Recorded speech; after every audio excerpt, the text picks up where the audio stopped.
Welcome back. We're ready to assemble our snowball. This section is on page 329 of your book.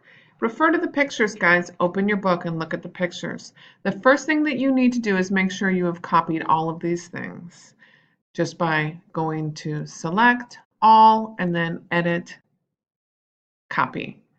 The next thing, number 2, is create a new CMYK document that's 9 by 9. So go to File, New. We're going to make sure that we're going to go ahead and hit print on this image, and we're going to change this to inches. We'll move this on over to 9 by 9 and then hit create. I'm going to make my Illustrator just a little bit smaller so you guys can see it better. Bring it down on the edges. Okay, that's better. Now you guys can see everything. Paste the copied elements into the snowball assembled document. Well, first we need to save this. So I'm going to go to File, Save As. Make sure you save it in your H drive. Hit OK if you get that little dialog box. And then paste the copied elements into the snowball assembled document. So we're going to go to Edit, Paste. All right. Deselect all the objects just by clicking in your white artboard. I'm going to go ahead and grab my regular selection tool and not my direct selection tool. So stick with your selection tool. Select the head. Click Object on the menu bar. Point to Arrange, and then Send to Back. So it's the very last thing. Group the eye and the iris, then position the eye on the head as shown in Figure 35. So we're going to take this and select both of these objects. I just clicked, held my mouse down, and dragged. The other thing you can do if you want to click is select both of the objects is you can select the eye and then press and hold Shift and select the iris. But I personally think it's easier just to click and drag. Okay, then we're going to go to Object Group so we can move both of these things together. Looks like they're locked. Nope, they're not locked. Okay. So then we're going to position that right on the head, and you want it to come off of the head just a little bit. It looks like my fill is off on this outside line. So I'm going to go ahead and go to Object and then Ungroup, and then I'm going to select this outside and then make sure that my fill is on. My fill is on white. So it looks like I don't have a fill on this eye. So I'm going to come over here to my swatches panel and make sure the fill is on. So that's what it should look like. Okay, so back to grouping these two objects. I'm pressing and holding Shift, clicking on the iris, so both objects should be selected. I'm not quite sure if I have both of them selected or not, but we'll find out. Okay, I think that they're both selected now, yes. Then I'm going to go to Object Group and then deselect. Okay, so now we're going to click on the eye, press and hold Alt, and then you're going to drag a copy of the eye right on top of, but also overlapping your other eye. Decide where you want it. You can use your arrow keys on your keyboard to move it up or down or nudge it around just a little bit until you find the position that you like. Deselect. Our next step is to position the nose on the face. So I'm going to take this nose and I'm going to move it over. This nose does not, if I remember correctly, it does not have a fill. And I move it over and put it right on top of there. And we're going to fill this nose in just a few minutes. You can move yours down a little bit. Let me blow up on this so you can see it better. So what we need to do next is make sure you're in that selection tool. We're going to cut the nose. So go to Edit, Cut. Then we're going to select the eyes, and we're going to go to Edit, Paste in Front, so the nose comes out in front of the eyes. Our nose does not have a fill, so let's go ahead and give that nose a fill. Our fill is on. We're going to click on the eyedropper tool And if your nose has a fill, that's just fine. I'm going to click on the face now and give the nose a fill. Back to the selection tool, and it looks like I need to move mine down just a little so that the top of the nose actually comes in contact with the skin. I'm going to move it over a little bit so it looks like it's more in between the eyes, and using my arrow keys to nudge it around and get something just right, and get to the position where you think that you're happy with that nose. Okay? Next step. Number 8, select the teeth. Bring them to the front. Object, arrange, bring to front. Position the teeth over the mouth. Use those arrow keys on your keyboard to nudge it around. I'm going to deselect so you guys can see what I did. Then we're going to group. Object, group. Position the mouth and the teeth on the head.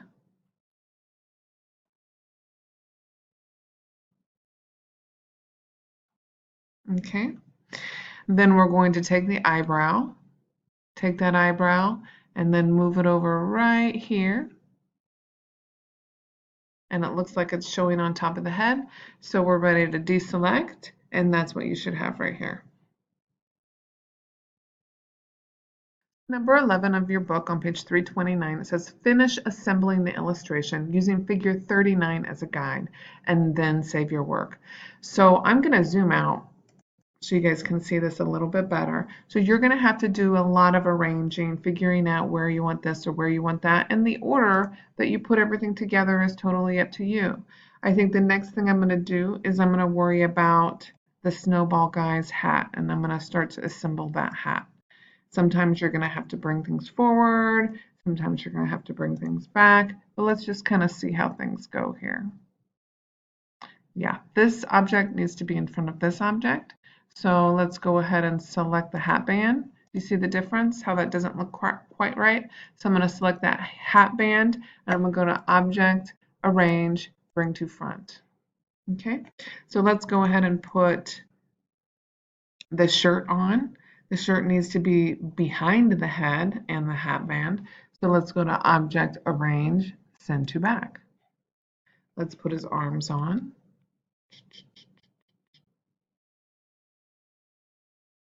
I'm looking at the illustration as reference for doing this. I think I'm going to move this shirt over a little bit. Okay. We need to put the mitten on and the snowball.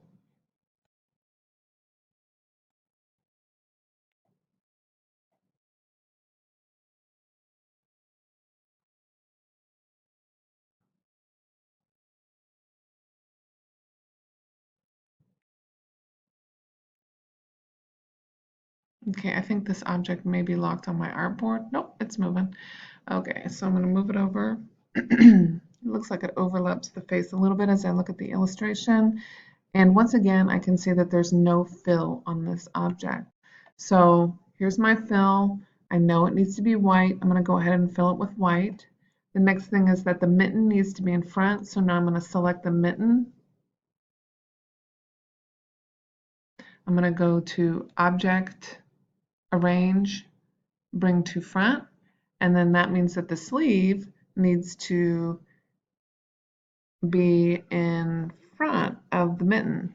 So we're going to have to do a little bit of playing here to get everything working just right. Actually, I think it's okay just like that. So we'll leave it right here, and we're ready to turn the page.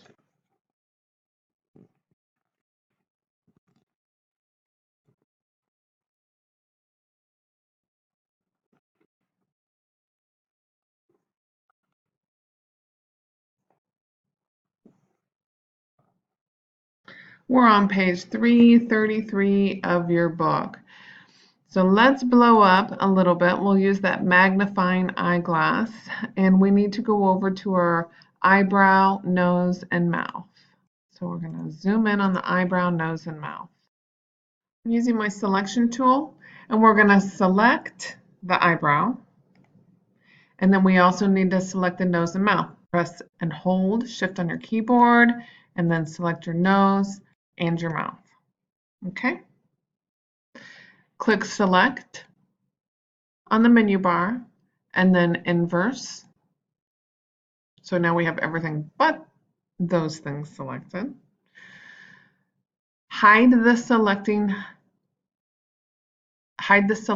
selected items. So go to Object and then Hide Selection. And then open your stroke panel. Here's our stroke panel. Select all. Then change the stroke width to 3 points. Click the stroke panel options button, which is here, and then show options. My options are already showing, so yours probably originally looked like that. And then if you click on here, you can go to show options and it'll look like this as well. If the options are hidden, then you can go back and do what I've done. We're going to click on the round cap options button, which is right here, round cap options button. So now all of our caps on here have gotten a little bit more rounded, not here, but over here on the edges, they've gotten more rounded. Click the bevel join button, which we're going to hover and figure out which one it is. And it's right here, bevel join, which affected this shape right here. Click the round join button, which is here, which affected the edges here and here. Okay, then remove the stroke from the teeth. So I'm going to select the teeth. Now these things are grouped, okay? So if I select the teeth, it's going to select everything. So I need to deselect. Then you're going to click on your direct selection tool so you can select this object individually since they're grouped. And then we're going to remove the stroke. So we're here, click on your stroke, and you're going to click on none. All right, so we have nice big white teeth. Number 8, we just completed. We're going to move on, play with the strokes a little bit. Okay, now we need to show all of our objects. We're going to go to Object, Show All. So step 2 says deselect the snowball, then hide the selected items. Right now everything is selected. So what I'm going to do is deselect.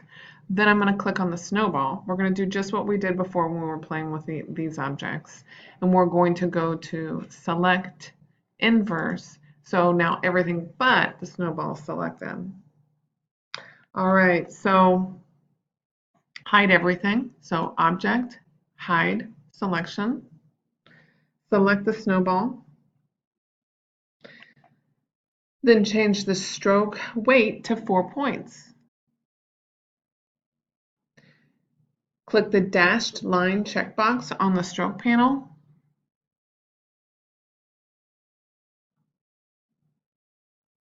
Oops, right here. Okay.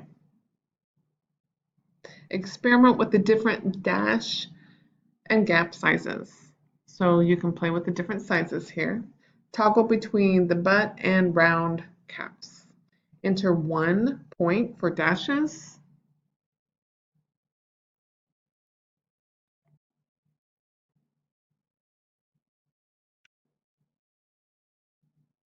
Four points for gap. Click the round cap button. Verify that the adjusted dash option is selected.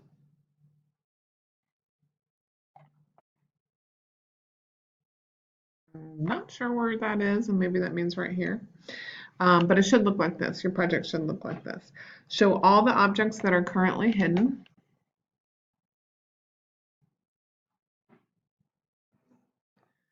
Okay, so now what we're going to do is we're going to create pseudo strokes, and you know this term from your vocabulary. So press and hold the space bar, and then click and move down so we can see this pom-pom pretty closely. I'm going to blow up on it just a little, and then we're going to use a selection tool. Select that pom-pom, and then copy it. So edit, copy, paste him back. edit,